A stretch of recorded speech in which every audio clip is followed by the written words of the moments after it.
Someone asked me last night on WhatsApp why no one was paying attention to their press releases. So we hopped on a call, and here was the problem. They're a tech firm working on some seriously good ideas for electric cars. I spoke to them before, but it took me 10 minutes to work out what their story actually was. Could you be making the same mistake too? Good morning. It is Monday, the 26th of June, and you're listening to the Public Relations Podcast. This week, I'm actually off to Greece with my work colleagues, and I'm going to be giving them a bit of a talk on branding and speaking on Wednesday. So instead of a full episode this week, I'm going to be running some bite-sized chunks most of the days this week, if I can make sure I find a few minutes to record them. And I'd love to know what you think of them, because perhaps this could be a way for the Public Relations Podcast to move into the future. If you are signed up to the newsletter, you already know how to reach me. If not, you can reach out to me on social media on LinkedIn at Richard Midson or that PR chap on Twitter, all one word, that PR chap. Right.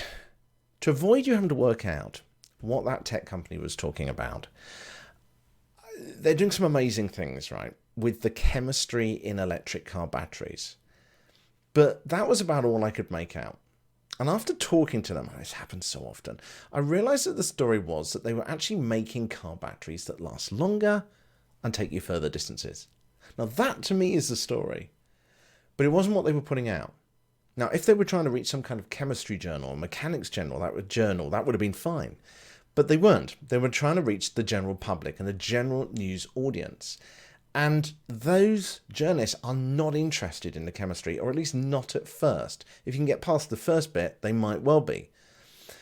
You know, they want to know what it's going to do for their audience. And that needs to be the top line, not the chemistry, not the mechanics.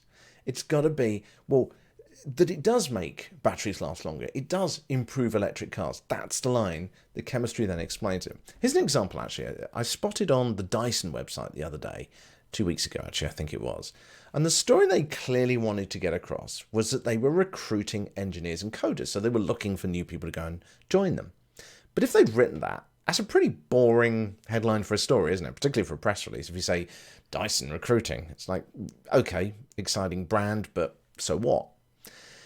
That would have certainly sent me, if I'd received that as a press release in a newsroom, that would have made me send that off to the advertising department, because if they want coverage for a job advert, well, they can pay for it, can't they? Now, here are the words they actually used at the top of the item they had on their website. Dyson gives a glimpse of secret robot prototypes which appear to carry out household chores. Now, that's a completely different story, or at least it sounds like it. You know, I mean, I've got a robot vacuum cleaner and I love it. But that is a news story. It's not an advert.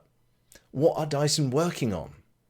Yet when you open up the story and you read the first few lines, that it does indeed talk about that, but then it very quickly moves on to the fact that they're recruiting people to help deliver this vision of the future.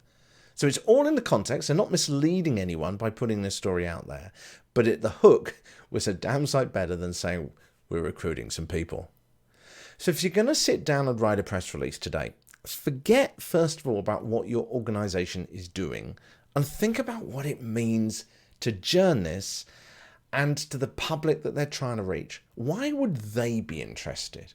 If you're trying to reach a general news audience, then you've got to make it something that is going to impact their lives. So think about how what you're doing translates to what they need or a problem that will solve for them. It doesn't matter how you're doing it. That's irrelevant at this point. It's what it does to solve it for them first. That's your top line.